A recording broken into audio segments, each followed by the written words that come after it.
slightly different colors Behind Emily's chair. I like on the that. right side. Okay, it was just a thought that came to me. Right side. It bothers me so Thank you. much. All right. And action. To the right, it's whiter instead of yellow. No, I see yellow from my angle right now. Oh, to me it looks whiter. All right, are we good to start? Jesse said action. All right. This time, 9 years have gone by, friend. Summer, 1913. Gradual changes in Grover's Corners. Horses are getting rarer. Farmers are coming into town in hordes. Everybody locks their house doors now and then. And ain't any burglars in town yet, but everybody's heard a great deal about them. You'd be surprised, though. On a whole, things don't change much around here. This is certainly an important part of Grover's Corners. It's on a hilltop, a windy hilltop. Lots of sky, lots of clouds, often lots of sun and moon and stars. You come up here on a fine day and you can see range on range of hills. Awful blue they are up there by Lake Centipede and Lake Winnipesaukee. And way up, if you've got a glass, you can see the White Mountains and Mount Washington, where North Conway and Conway is. And of course our favorite mountain, Mount Monadnock's right here. And all these towns lie around it. Jaffrey and East Jaffrey and Peterborough and Dublin. And there, quite a ways down, is Grover's Corners. Beautiful spot up here. Lots of mountain laurel and lilacs. I often wonder why people like to be buried in Woodlawn or Brooklyn when they might pass the same time up here in New Hampshire. Over there are the Old Stones, 1670, 1680. Strong-minded people that come a long way to be independent. Summer people walk around, laugh at names on the tombstones. It don't do any harm. And genealogists come up from Boston, get paid by city folk for looking up their ancestors. They want to make sure that they're daughters of the American Revolution and of the Mayflower. Well, I guess that don't do harm either. Wherever you go near the human race, there's layers and layers of nonsense. Over here are some Civil War veterans, iron flags on their graves. New Hampshire boys had a notion that the Union ought to be kept together, though they'd never seen more than 50 miles of it themselves. All they knew was the name, friends. The United States of America. The United States of America. And they went and died about it. This here is the new part of the cemetery. Here's Mrs. Gibbs and Simon Stimson, organist at the Congregational Church, and Mrs. Soames, who enjoyed the wedding ceremony. You remember? Oh, and a lot of others. Editor Websworth, Wallace, whose appendix burst when he was on a camping trip to Crawford Notch. Yes, an awful lot of sorrow is sort of quieted down here.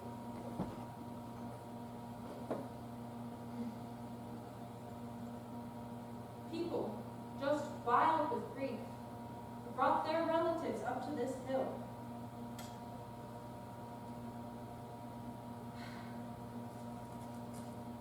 We all know how it is. Sunny days, rainy days, time and snow. We're all glad they're up here in a beautiful spot. And we're coming here ourselves when our fit's over. Now there are some things we all know, but we don't take them out and look at them very often. We all know that something is eternal. And it ain't houses, and it ain't names, and it ain't earth, and it ain't even stars. Everybody knows in their bones that something is eternal. And that something has to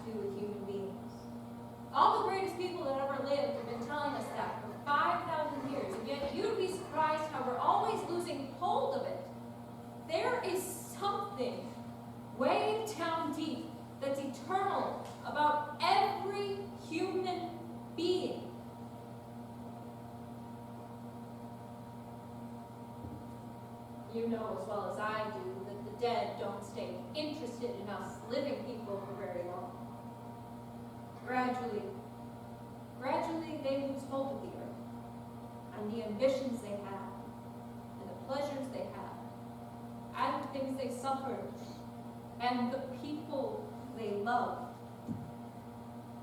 They get weaned away from the earth. That's the way I put it. Weaned away. They stay here while the earth part of them burns away, burns out. And all that time, they're slowly getting indifferent to what's going on in Grover's Corners. They're waiting. Waiting for something they feel is coming, something important and great. Aren't they waiting for the eternal part of them to come out clear? Some of the things they're going to say, maybe it'll hurt your feelings, but that's the way it is. Mother and daughter, husband and wife, enemy and enemy, money and miser, all those terribly important things kind of grow pale around here. And what's left when your memory is gone and your identity, Mrs. Smith? Well, there are some living people. That's Joe Stoddard, our undertaker, supervising a new made grave. And here comes the Grover's Corners boy that left town to go out west. Good afternoon, Joe Stoddard. Yes, good afternoon, good afternoon. Let me see. Do I know you? I'm Sam Craig. Gracious sakes alive. Oh, should have known you'd be back for the funeral. Been away a long time, Sam. I've been away 12 years. I'm in business out in Buffalo now, Joe. But I was in the East when I caught news of my cousin's death. So I decided to combine things a little and visit the old home. You look well. Yes, well, can't complain. Very sad out journey today, Samuel. Yes. Yes, I always say I hate to supervise when a young person is taken. They'll be here in a minute now. I had to leave early. My son's supervising the home. That's old Professor Willard. I used to do chores for her after school. She had the lumbago. Yes, we brought Professor Willard here a number of years ago now. This is my Aunt No, Julia. there was, I and it forgot was that that she way.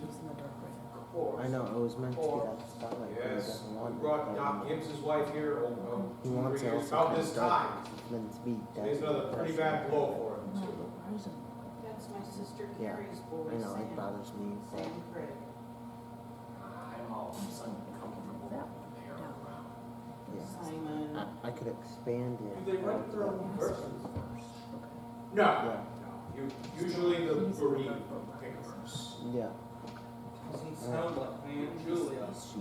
Aren't any of those Ursa sisters left? yeah, which makes sense. Let's see, where are my mothers and fathers? Down here with the Craigs, down in Avenue F. That's Simon Stimson. He was organist at the church. Who used to say he drank a lot. Well, nobody was supposed to know about that. He'd seen a peck of trouble. Took his own life, you know. Oh, did he? Hung himself in his attic. They tried to hush it up, but of course it got around. He chose his own epitaph. See there, it's not a verse exactly. Why, it's just some notes of music. What do they mean? Well, I wouldn't know. They were written up in the Boston papers at the time. Joe, what did she die of? Who? My cousin. Oh, well, didn't you know? Had some trouble bringing a baby into this world. Well, that was her second, though. This little boy, about 4 years old. And the grave's going to be over there. There's not much, yes, there's not much more room over here amongst the Gibbses, so they're opening up a whole new Gibbs section over in Avenue B. It's weird. Oh, well, if you'll excuse me, I see their house. Mm-hmm. Who is it, Julia?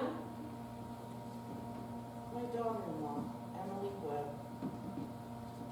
Well, I declare, the road up here must have been awful muddy. What did she die of, Julia? In childbirth.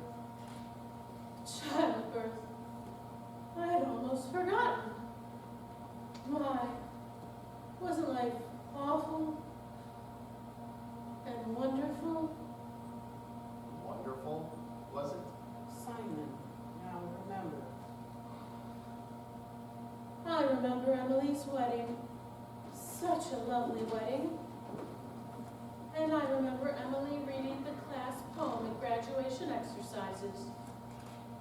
Principal Wilkins said that she was one of the smartest girls to ever graduate high school. He said so time and again.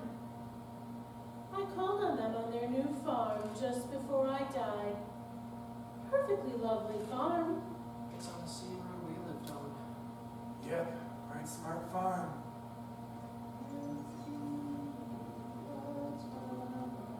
I was hoping they'd sing a hymn.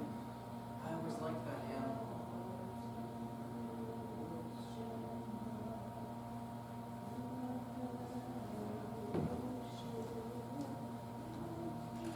Hello.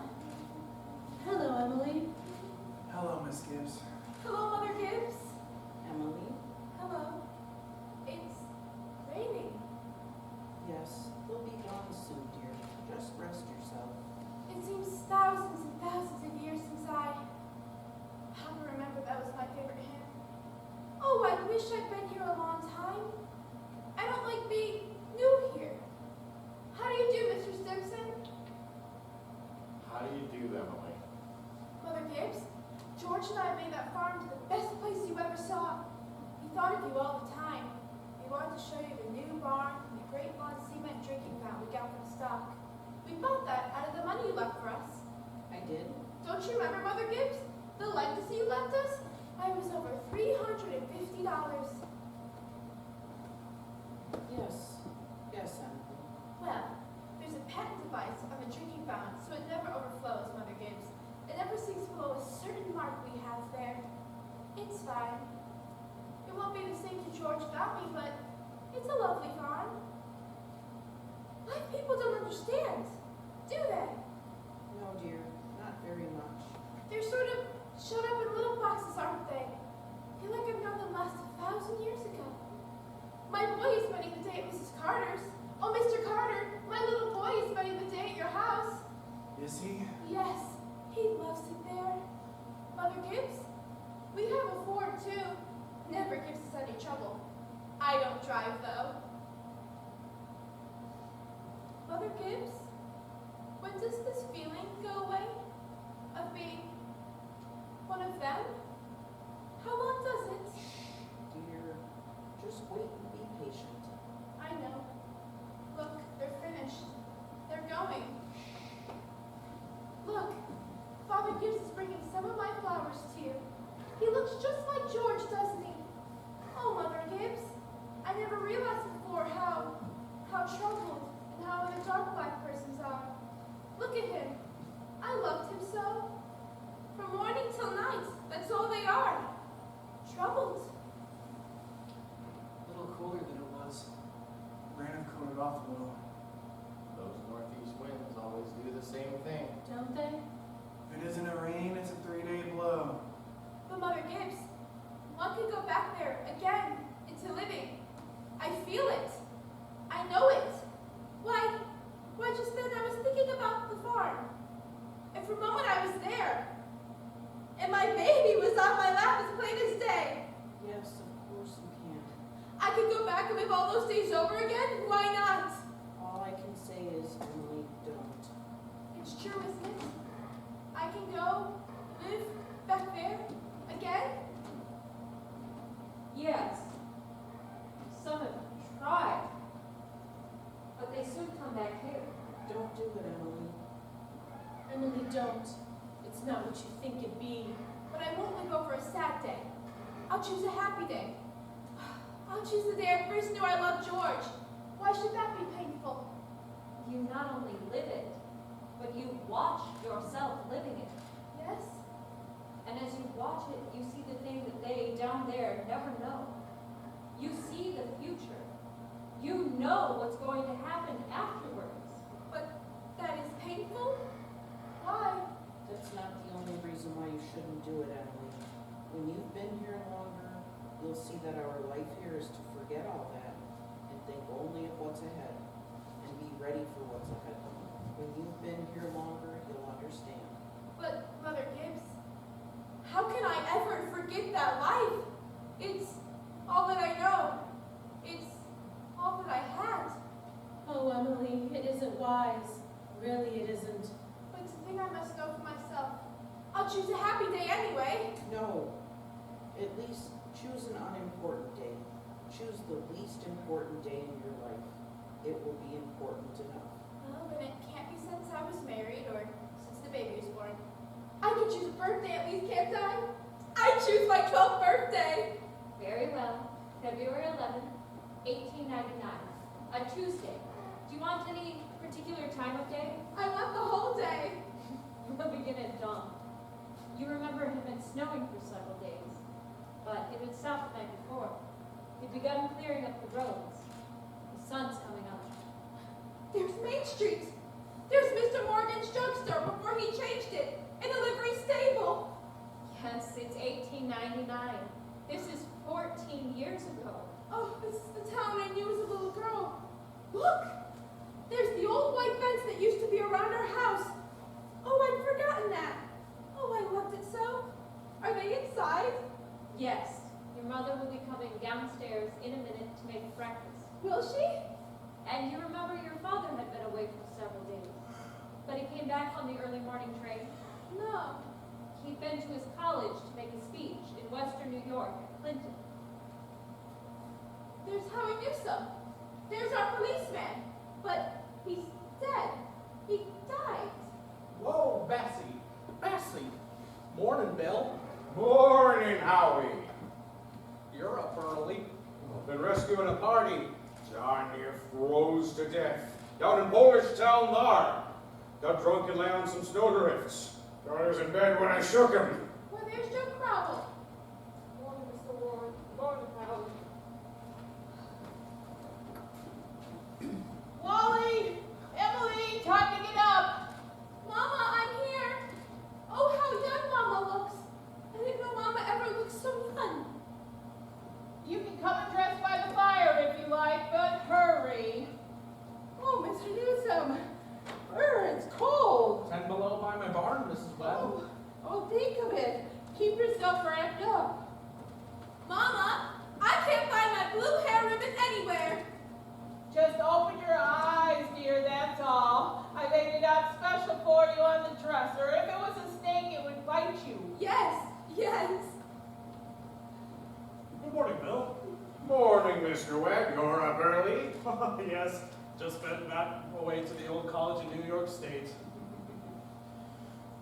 Yes, I've just been out and about rescuing a Polish fella. Darn near froze to death he was. Oh, we must get it in the paper. Twins, Bob. Papa. Good morning, Mother. Oh, how did it go, Charles? Oh, fine, I guess. I told him a few things. Everything all right here? Yes, I don't think that anything's happened special. Oh, it's been right cold, though. Howie Newsom says it's been 10 below over at his barn. Oh, it's colder than that at Hamilton College. Students' ears are falling off. It ain't Christian. Paper have any mistakes in it? Oh, not that I noticed. Oh, well, coffee's ready whenever you want it. Oh, Charles, did you remember that it's Emily's birthday? Did you get her something? Oh, I've got something for her right here. Where's my girl? Where's my birthday girl? I can't bear it. They're so young and beautiful. Why did they ever have to get old? Mama, I'm here. I love you all. Everything. I can't look at everything hard enough.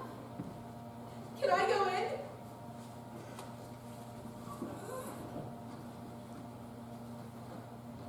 Good morning, Mama. Oh, good morning, dear. Happy birthday. Oh, and many happy returns. Well, there's some surprises for you on the kitchen table. Oh, Mama, you shouldn't have. I can't. Oh, well, birthday or no birthday, I want you to eat your breakfast good and slow. I want you to grow up and be a great, strong girl. Oh, and the blue package is from your Aunt Carrie. Oh, and I reckon you can guess who brought you the postcard album. I found it outside when I got the milk. Oh, George Gibbs. Well, he must have come over pretty early in the morning. Right nice of him. Oh, George. I'd forgotten that. Oh, chew that bacon good and slow. It'll help keep you warm all winter. Mama, look at me as though you really saw me. Mama, 14 years have gone by. I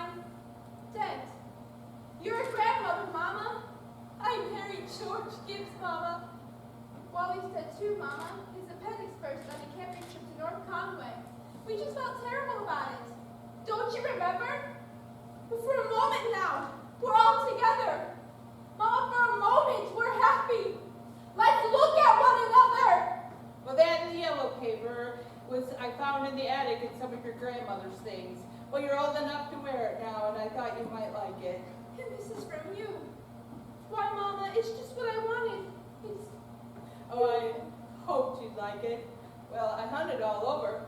Your Aunt Nora couldn't find it in Concord, so I had to send all the way to Boston. Well, and Wally's got something for you, too.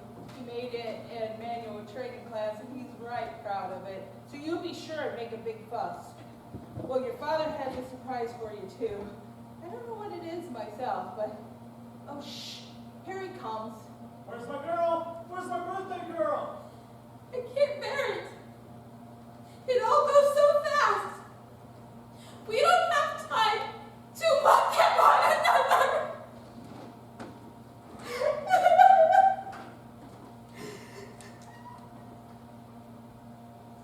I didn't realize. So that all this was going on, we never noticed. Take me back, up the hill to my grave. But first, wait. One more look. Goodbye. Goodbye, world. Goodbye, Grover's Corners. Mama, Papa. Goodbye to clocks ticking and Mama's sunflowers. And food. And coffee. And new iron dresses and hot baths. And sleeping. And waking up. Oh, Earth. You're too wonderful for anyone to realize you. Do human beings ever realize life while they're living it? Every minute? No. The saints and poets, maybe. They do some. I'm ready to go back.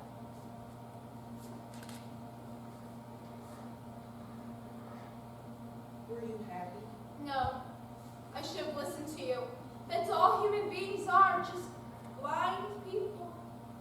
Look, it's clearing up. Stars are coming out. Oh, Mr. Stimson, I should have listened to them. Yes.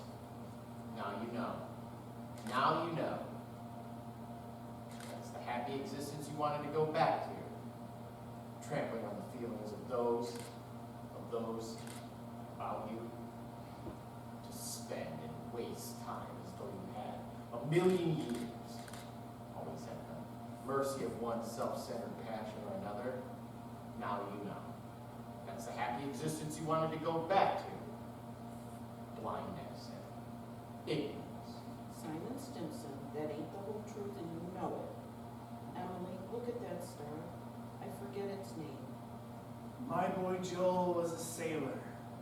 He knew them all. He would sit up on the porch at night and say them all by name. Yes, sir, wonderful. Stars make mighty good company. Yes, yes it is.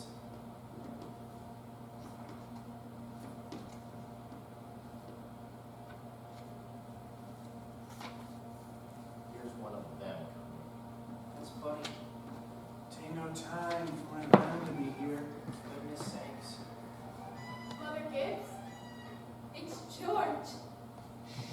Dear, just rest yourself. It's George. And my boy Joel, who knew the stars, he would say it would take millions of years for that speck of light to hit Earth. Doesn't seem like anyone could believe it. That's what he used to say. Millions of years. Goodness. That ain't no way to behave. He ought to be at home. Mother Gibbs? Yes, Emily. They don't understand, do they? No, dear, they don't understand.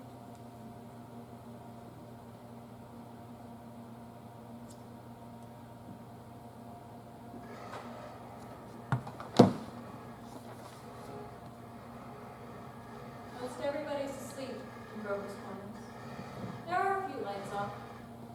Hawkins down at the depot has just watched the Albany train go by. And at the livery stable, somebody's setting up late and talking. It's clear enough. There are the stars, doing their old crisscross journey in the sky. Scholars haven't settled on the matter yet, but they seem to think there are no living beings up there. Just chalk or fire. Only this one is straining away to make something of itself. And the strain's so bad that every 16 hours, everybody lies down and gets a rest.